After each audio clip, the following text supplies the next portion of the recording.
Hi everybody and welcome to Heel Heat. My name is George Coles, and on this episode, we're going to talk about what's next for the most recent WWE releases. At the time of this video, 15 different wrestlers have been released. There may be more. It seems like the names were trickling all through the day. Even watching Sean Ross Sapp report on it, he mentioned that there may be more coming. So I may have to do an addendum in a couple days or even tomorrow. I had to do that the previous time this happened. But what I want to do here, I know there's a lot of negativity when this stuff happens, and it's not a great day for wrestling or wrestling fans, especially as we talk about some of these wrestlers. Some of these wrestlers I think are fantastic, and we'll talk about them when we get there. All of these wrestlers got to live their dream, and unfortunately, at the time of this taping, just a few hours ago, their dream job ended. Which, if you can imagine that happening to you, I mean, that would be terrible. I couldn't imagine doing like this and maybe making it to WWE as a commentator there, even though that's different, or maybe working with Fightful or Cultaholic or something like that, you know, something in my realm, and then just having the rug pulled out one day. So I want to do a positive spin on this. And if you've seen I've done these before, we're going to talk about where I think these wrestlers would fit and where I think they should go next. And some of them I'm probably going to get right, probably going to get a good amount of them wrong, but we're going to kind of predict the future. Now, there are going to be a couple things that I want to bring up in here that may sound controversial when I get to them. There's two things, one with TNA and one with AEW, that I'm going to bring up. The one with AEW I don't know is as controversial, but I don't think people would like it as much. And the one with TNA, that may be where we get some controversy. But anyway, when I get there, we'll talk about it. We're going to start off with Riley Osborne. And of the list of people on here, I think we've seen the least out of Riley, or him and the next person that I'm going to mention. We haven't really got to see him do anything but Chase U stuff and a couple other little things here and there. I don't think that his potential has been tapped. Now, for him, I could see him doing something like GCW and using that as his home promotion while he works like Defy, House of Glory, whatever other big prominent independents there is while he uses that WWE name for a little bit. I could easily see him coming back to WWE in 2-3 years with a little bit more experience.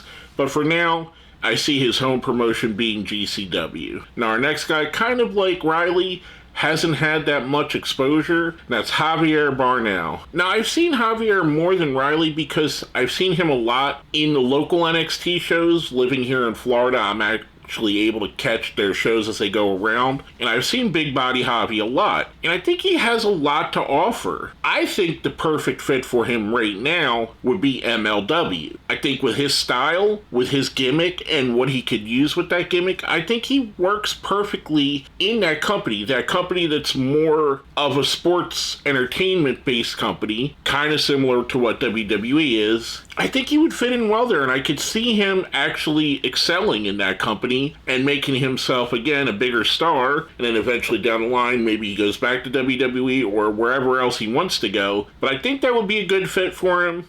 I see him in MLW. Next up, Eddie Thorp. Now, I mentioned controversy. I don't know what the situation with him in New Japan is. I know there was something about a tweet he made about the G1, I think in 2022, but there's been changes in management in New Japan, and honestly, New Japan is kind of on a downturn right now. They could use all the help they could get, and getting somebody like Eddie Thorp, who at one time as Carl Fredericks, they had positioned him as like their top American prospect, or one of their top American prospects. So having him come back to the company, maybe teaming with Clark Connors again, maybe fighting against the War Dogs, I could see him going back to New Japan Pro Wrestling. It makes a lot of sense to me. I don't know how badly the bridge is burned, but hopefully it's not too bad that he can't go back over it. Now, our next three we're going to put as a group because that's how I've always known them, basically. And that's Wolfgang, Joe Coffey, and Mark Coffey,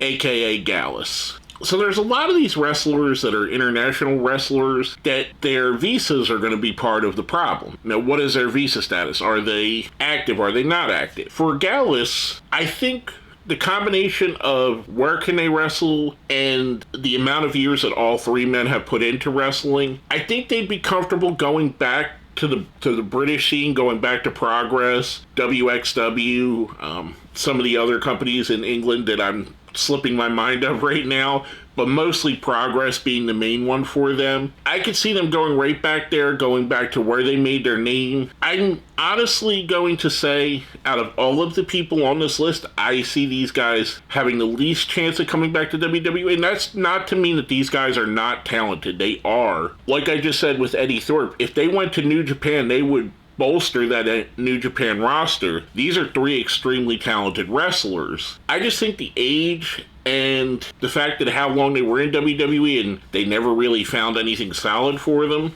I don't see them ever going back to WWE, but I could be wrong, and I hope I am. I hope they make a butt ton of money from here on out. Now, since we're keeping people together, we're going to go to our next one, and we're going to talk about our first potentially controversial opinion, and that's Kadan Carter and Katana Chance. I keep them together, and they're going to AEW. And here's what I do if I'm AEW, and I know what you're going to say.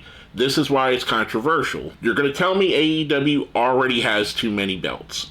And I get it, I think that too. There are too many belts at AEW, and they need to contract some of them. However, if you want to make a splash in AEW and show something different than what WWE has done, WWE historically has not been able to have a solid women's tag team division. And these two, they're a solid team. Their gimmick, I don't think quite fit them because they're two women in their 30s acting like 20-year-old rave girls. I don't think it quite fit. A little bit of a gimmick change. They're very talented. Their finisher, the keg stand, I think is one of the best finishers in tag team wrestling right now. Have them be one of the faces of AEW's women's tag team division and the women's tag team champions potentially while they build that up, because there's a ton of women on the AEW roster that get cycled in and out of feuds and then you don't see them for months at a time, and that happens on both sides, the men's too, but it's more prominent on the women's side. So having them, maybe a couple of the other women or some of the other women that aren't being used prominently right now, like the Renegade Twins, there's another team they already have there. Megan Bayne and Penelope Ford as a team, they're already together. We've seen Harley Cameron and Anna Jay. They were just promoting a match with Harley Cameron standing up for Anna Jay. Make them a team.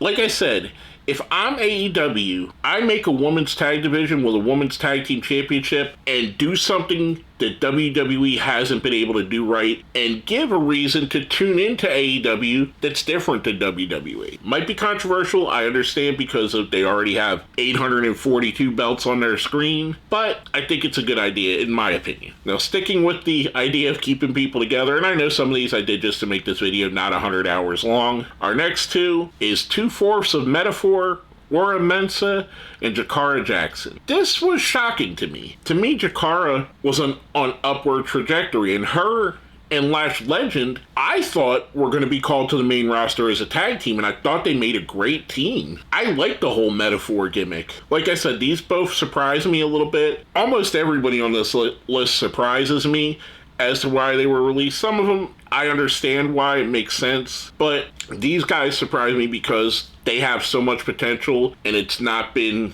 tapped, and I think they're improving. I don't know why they were released. My idea for them, and here's my second controversial opinion, which is going to come up again, I think they go to TNA, and here's where it gets controversial. There's a couple different wrestlers, or in this case, I'd keep these two together because I think they could work off of their history. There's some people that I think are going to go to TNA that were released specifically to go to TNA and to have in TNA until the time is right for them to come back to WWE and maybe get a little more seasoning. In my brain, that's kind of what makes sense of this release, and one that we're going to talk about a little later, is that they want these wrestlers to get a little bit of a different style, be in front of different fans, wrestle with different wrestlers, grow a little bit, and then eventually come back to WWE. So that's my second, I think, controversial one. I think there's been some wrestlers that have been released that their sole purpose of being released is so they could go to TNA. Now we're going to get into what I consider the big five of the group. The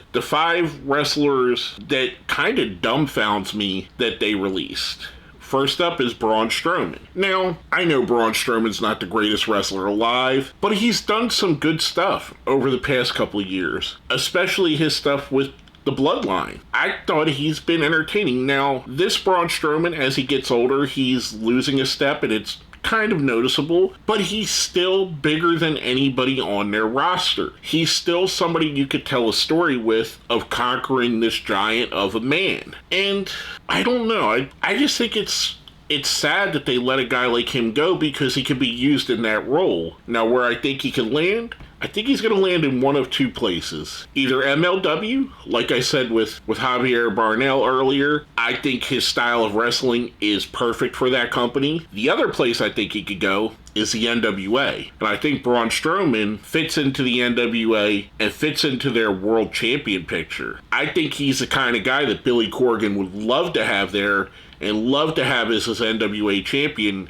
even if it's for just a little while. If you look back at some of the champions over the past couple of years, whether it be Trevor Murdoch or Tyrus, he kind of likes that big bruising wrestler, and you get someone like a Braun Strowman in there, I think that Billy Corgan would love him to be his champion and love him to be the centerpiece of his company for a little while. That's what I think. I think either one of those two places would be a good fit for him. That's where I could see him going. If he doesn't just retire and do the convention circuit for the next 20 years, which is an opportunity I'm sure he'll have with all the time he's been on WWE, he could do all kinds of signings for the next 20 years and people will still get his signature. Our next one, this one is very close to my heart because she is one of my favorite wrestlers. And she has been since she's been on the Indies, and that's Gigi Dolan, formerly Priscilla Kelly. I feel like WWE, after they broke her and JC Jane up, they really didn't know what to do with her. They had something interesting with her and Ariana Grace that they split up. Her team with Tatum Paxley, I think, was good, but I don't think they ever understood what to do with her. And if I'm going to be honest, I've kind of felt like they may release her for a little while, just based on how we know WWE works. I think she's one of the more talented wrestlers that got released, and that's not a knock on anybody else. These are all talented individuals. If we're going specifically with my favorite of the group, this is my favorite wrestler that got released. I have a Gigi Dolan t-shirt somewhere in my room, and I don't buy many WWE t-shirts because I get so many through Pro Wrestling Crate that I have like 100 t-shirts in my room right now, which is why I have no idea where her shirt is. So for someone to stick out and me to buy their shirt, it's got to be someone like her or Rhea Ripley, whose shirt I bought, or something of that nature where it's someone I'm a big fan of. For Gigi, I see her going to one of two places. Now, she could be another one that goes to TNA for a little bit, just because they don't want her to go anywhere else. And like I said, this is the controversial part. She could be released to go to TNA to become a big star in TNA and then be brought back to WWE because WWE doesn't have anything to do with her right now. And I know previously when she worked for TNA, they loved her, and they would have loved to keep her. The other place that makes a lot of sense is AEW. She was on some of those early AEW cards, and I don't know if her and Darby Allin are still on decent terms. I know they were on good terms, but that could be an easy place for her to go too. AEW would love to have a talent like Gigi Dolan or Priscilla Kelly. TNA makes a lot of sense too because her future husband, her fiance, is currently working there. So that's where I see her either ending up in TNA or AEW. Both, I think, would love to have her. Next up, we have Shayna Baszler. And this is another one that kind of baffles me because I think she's someone that could have been used a whole lot better. I love Shayna Baszler. I think she's great. I love her believability. I love her credibility. She is one of the most credible wrestlers in the world, especially on the women's side. Now, where I see her going, AEW or GCW. I could see her being the male version of Josh Barnett for GCW. When they do Bloodsport, it's Josh Barnett and Shayna Baszler's Bloodsport. Or if they want to do an all-female Bloodsport, it could be Shayna Baszler's Bloodsport. I see her going AEW, and I know you're not going to like it because people hate the group. I could see her going right into the Death Riders and her teaming up with Marina Shafir, a friend of hers. And she'd be a perfect fit for that group. And I know the group has its detractors, but I think she would fit and that would be a nice landing place. And again, you put her with Marina. We had Carter and Chance. Like I said, build that women's tag team division, have a women's tag team championship. Here's a very credible team that could win it. I think that would be my opinion. Most likely, she is going to go to AEW because they're gonna put money on her because she's a star. And I could see her doing the GCW thing just because she loves the game. Now going into our next one, this one was another very shocking one, Kora Jade. And I know Kora has had some mistimed injury issues, and maybe she's not healing as fast as she should, or maybe she's not evolving as fast as she should, but I think there's a lot there that was untapped. She has a very good character and a very good sense of who she is. It kind of shocked me that she was one of the releases because I could have easily seen her being a WWE lifer. And this is going to go back into one of my theories. I think she goes to TNA. And like I said earlier, I think it may be one of those cases where they don't have plans for her in NXT. They don't want to put her in Evolve because that would be a step down. So why not let her go and sign with TNA? Again, wrestle some different talents, maybe become a star there. When her time is up, bring her back. She's still extremely young. Out of everybody on this list, she has the best chance of coming back to the WWE just because of how young she is. I could see her easily doing that, doing the TNA for a year or two, coming back, maybe attacking Roxanne or being Roxanne's partner at some point, which